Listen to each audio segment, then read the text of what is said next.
जय श्री कृष्ण. या व्हिडिओमध्ये आपण ऐकणार आहोत श्रीमद भागवत महापुराणावर आधारित 5 मिनिटांची भक्तिमय भगवत कथा. कलियुगात मानवाच्या जीवनाला दिशा देणारी, भक्ती, विश्वास आणि प्रेम यांचा मार्ग दाखवणारी ही श्रीकृष्णाची अमृत कथा आहे. या कथेमध्ये तुम्हाला अनुभवता येईल राजा परीक्षिताची कथा, शुकदेव ऋषींचे उपदेश, श्रीकृष्ण जन्मलीला, गोकुळातील बालकृष्ण, गोवर्धन भगवत कथा, श्री कृष्ण लीलेचा अमृतसागर. जय श्री कृष्ण.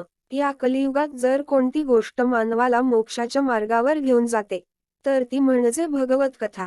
एकदा नैमिषारण्यात हजारो ऋषी एकत्र जमले होते. त्यांनी सूत्रजी महाराजांना विचारले, या कलियुगात मानवाचं कल्याण कशाने होईल. तेव्हा सूत्रजी म्हणाले, श्रीमद भागवत महापुराणाचं श्रवण केल्यानेच मानवाचं जीवन पवित्र होतं. राजा परीक्षिताची कथा. राजा परीक्षित धर्मनिष्ठ, पराक्रमी राजा. एकदा ऋषींचा अपमान घडला आणि त्याला 7 दिवसांत मृत्यूचा शाप मिळाला. राजा घाबरला नाही. त्याने गंगा तटावर उपवास धरला आणि विचारलं, माझं कल्याण कशात आहे. तेव्हा तेथे आले शुकदेव ऋषी. त्यांनी 7 दिवस निरंतर भगवत कथा सांगितली. श्रीकृष्ण जन्म कथा. मथुरेत कंसाचा अत्याचार वाढला होता. देवकी, वासुदेव कारागृहात होते. अष्टमीच्या रात्री वादळ, पाऊस, अंधार. तेव्हाच जन्म झाला श्रीकृष्णाचा. वासुदेवांनी बालकृष्णाला गोकुळात नेलं. यमुना नदीने मार्ग दिला. हीच लीला सांगते. ईश्वर भक्तासाठी स्वतः मार्ग मोकळा करतो. गोकुळातील लीला. बालकृष्ण, लोणी चोरणारा, गायी राखणारा, पण संपूर्ण विश्वाचा पालन करता. पूतना वध, शकटासुर वध, कालियामर्दन या सगळ्या लीलांतून श्रीकृष्ण सांगतात, अहंकार, विष आणि अधर्म यांचा नाश निश्चित आहे. गोवर्धन पर्वत लीला. इंद्रदेवांचा अहंकार वाढला.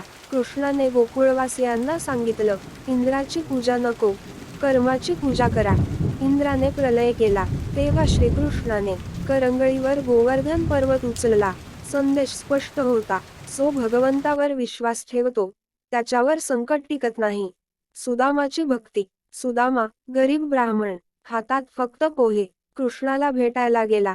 कृष्णाने मित्राला आलिंगन दिलं. काही मागितलं नाही, तरी कृष्णाने सुदामाचं जीवन बदलून टाकलं. भगवंत भक्ताच्या भावनेवर प्रसन्न होतात, वस्तूंवर नाही. कथेचा सार. भगवत कथा आपल्याला शिकवते, भक्तीपेक्षा जास्त अहंकार, विश्वासपेक्षा जास्त भीती, प्रेमपेक्षा जास्त संपत्ती. कलियुगात नामस्मरण हाच खरा धर्म आहे.